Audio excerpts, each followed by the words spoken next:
Hello, and welcome one more time to Channel Zero TV with John and John.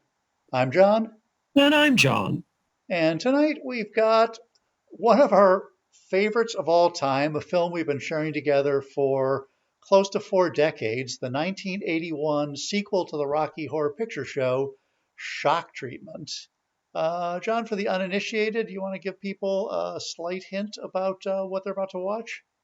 Well, the tagline that this film had back in 1981 was, "It's not a sequel, it's not a prequel, it's an equal." That is somewhat debatable, but as you said, this is a film you and I have loved and revered and have been singing to for 40 years now. And it's essentially, it boils down to the further adventures of Brad and Janet after they got married. Their marriage is, of course, predictably on the rocks, and they decide to go on a television show, a sort of marital self-help television show, much like Phil Donahue or something like that. And that's somehow going to straighten out their marriage. But of course, the whole universe that's presented to us in this TV show is the town of Denton is just a series of interlocking TV shows, a soap opera, self-help show, an inspirational show, all of these different things. It's very surreal, to say the least.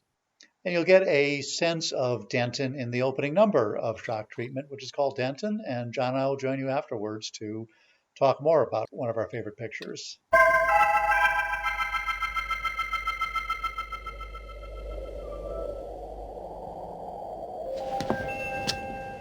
You'll find happy hearts and smiling faces and tolerance for the ethnic races in Denton.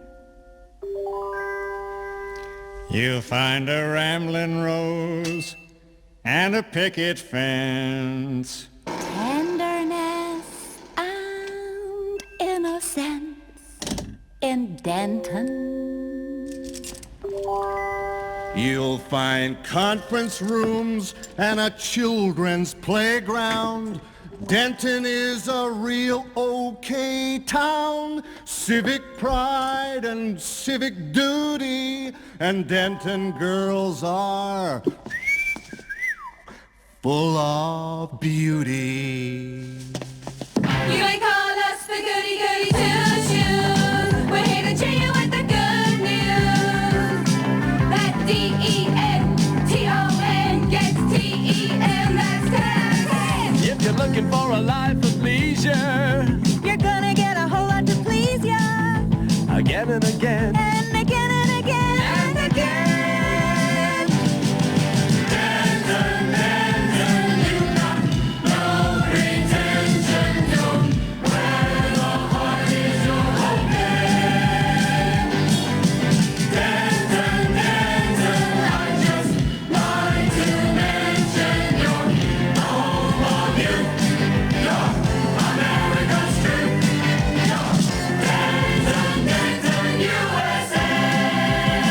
This is the Mecca of America.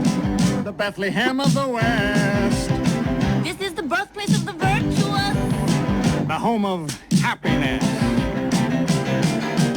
Leisure-wise, we're sure you will adapt. Enjoy your stay. Have a happy holiday. And we'll all put Denton, Denton on the map.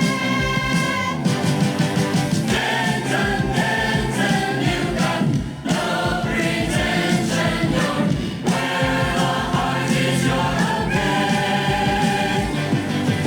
Denton, Denton, I just like to mention you're home of you.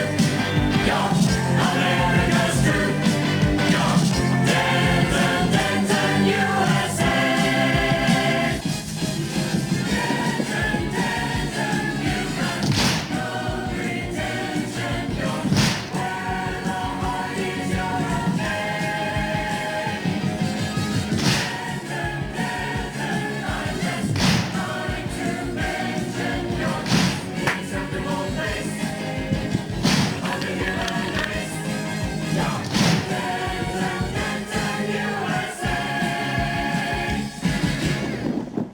there's so much going on in that wonderful number. I don't know where to begin. For starters, fans of the Rocky Horror Picture Show will recognize Denton, Home of Happiness, in the sign that appears in the opening number for that show. It was the town where they came from. But boy, there was just like, that sort of Richard O'Brien kind of starting simply, then rising up into chaos, and just a really, really memorable song. John, why don't you fill us in a little bit more about the origins of the sequel? I guess it took, over a decade to get to the screen, and not in the form it was originally envisioned in. Well, what happened was Richard O'Brien supposedly, best I can determine, is he had a direct sequel to the Rocky Horror Picture Show in mind. He was going to call it Rocky Horror Shows His Heels. And Frank was going to, rise from the dead, and Janet was pregnant with either his or Rocky Horror's baby. Just all sorts of stuff like that. He couldn't interest Tim Curry in reprising the role as Dr. Frankenfurter. The original director really wasn't interested in doing it, but he had these songs. He had already written a couple of songs, so he reconfigured it as essentially the further adventures of Brad and Janet.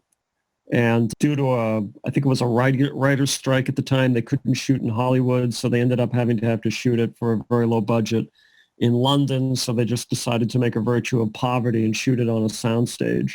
And that worked into the script. I think it was not originally envisioned as taking place entirely in a television set. I think they were going to be running around the real Denton, Texas. That was going to be the setting for the picture, and television played a role. But with this change in venue, they determined that Denton exists only in a television studio, and people are moving from program to program. Brad, who's sort of committed in the upper right corner of the poster, is in fact committed in one television show, while other characters are sailing through other programs. Oh yeah, it's intensely surreal. It's intense. And the surrealism of it is a good 20 years ahead of its time. But and I would say the film itself, at the time, it flopped. I mean, John, you remember, you and I were probably one of 1,000 people nationwide who saw it when it first opened in Boston at midnight. Well, yeah, we were at the Cinema 57 in the Back Bay, and with a friend of ours, and we sought it out. We went looking for it. They're hoping a lightning would strike twice. They only showed it at midnight, and I think probably in more urban venues. I guess they were hoping it would sort of automatically become a cult classic, but can't remember it being particularly crowded. And the film really sort of, well, I guess if we could pick the word, it flopped. Yeah, they should have chanced this on a regular schedule. They should have chanced this as not as a midnight film, but let it sort of try and find its audience sort of on the regular schedule, because the film holds up remarkably well. It's its own story. The music is awesome. I think we could both agree. We both love this score. This score is every bit as good as the Rocky Horror Picture Show. In places, it's even better. Well, yeah, no, I would say I will occasionally catch myself humming the Time Warp.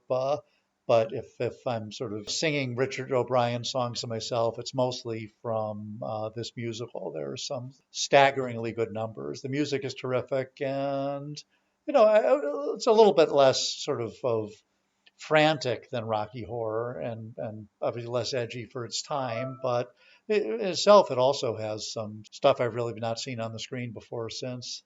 Yeah, and I just want to do a quick shout out here to some of the performers. Jessica Harper as Janet Weiss is like awesome in this. One of the things that I think Richard O'Brien consistently does throughout his career is he writes really great rock and roll showstoppers for women, and she just belts. Her character, her version of Janet, is almost like a weird prophecy of Madonna. She's almost like the Madonna beta. In this film. Rick Mayall is in it from The Young Ones, Barry Humphries. It's just an awesome lineup. And, the score is great. And a bunch of people from the original Rocky Horror Picture Show. There's a lot of new people. I have heard the town of Denton, the people in the audience there. That includes a lot of old Transylvanians from the original show, although I think the singing was done by an Air Force band to make it coherent. But if you could find this on streaming or on DVD, if anybody still uses those, or just check out the score. This is a fabulous film. In addition to seeing it in its original screening, I think John screened this for me at my video bachelor party, and we've been humming it and singing it ever since. Yeah, we screened that. You got married in what, 96? 97. 97, yeah. We screened this in the summer of 97. And I think we had a bigger crowd for that than we had the night we saw it at midnight. That for sure. So yeah. Anyway, thanks for joining us on this trip down memory lane with a film that obviously we both love and are strongly encouraging you to love as well. We will catch you next time for another Channel Zero TV. Till then, I'm John. And I'm John. And play it safe.